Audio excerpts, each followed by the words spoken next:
You got your snack? Because if you don't, I suggest you go get it right now. Because you know what time it is. This story is actually coming from Kenya. So there's this little girl. Let's call her Penny. Now, Penny grew up in a small town in Kenya called Nakuru. I don't know if I said that right, so if I didn't, please correct me in the comments. So growing up in Kenya, the culture is rich, obviously, right? But one thing that Penny always liked to see was when everybody wore their waist beads.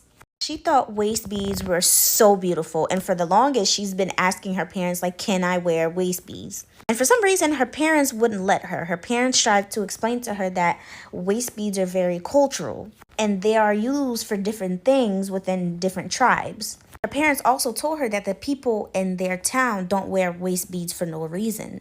Sometimes those waist beads are specifically made for them, gifted to them by their family. And Penny heard all of that, and yeah, she understood, but she really wants a waist bead. But nobody will let her, right? And so there comes this one day where Penny got sent to the market to buy some things. She went to the market, she bought everything she was supposed to buy, and on her way back, walking, there was a waist bead on the floor. Now, this stopped Penny dead in her tracks, and she's looking at those waist beads, and she's like, I really want some waist beads. But the thing is, the waist beads that were on the floor, they were perfectly fine. It's not like it broke off of somebody. So she's thinking maybe somebody accidentally dropped it or something. And she's like, well, I'm going to take it. This is my luck. Like, I've been wanting it for such a long time. And she took it, put it in her pocket, and went home. She got home, her day went on like normal, except she hid those waist beads because she knows her parents already told her no. So at nighttime, when everybody's in bed, that's when she's like, I'm going to try those waist beads on. She tries them on, and they're so pretty. She's so happy, but she knows she can't keep it on. So she takes it off and she hides it again. And then she goes to bed. Penny had no idea what she just did. So she goes to sleep, and she starts to have a nightmare instantly. She has a dream that she found herself tied up to a tree in some neighbor's yard, and she can see her house from afar, and she can see her family, but she's screaming for them and nobody can hear her.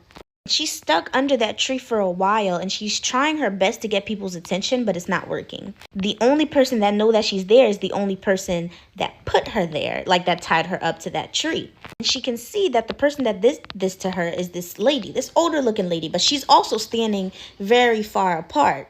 She's just standing there, staring at her, smiling, but she can't really see a face. And this feels like the longest dream ever. It feels like she is sitting there for like months. She's hysterical. She's young at the time, right? She's a kid. And after what felt like forever, she suddenly wakes up from this terrible, horrible dream. But when she wakes up, she realizes she's not in her room anymore. She's in her yard. It's dark, and there's so many people around her, including her parents. And her parents look like they'd been crying.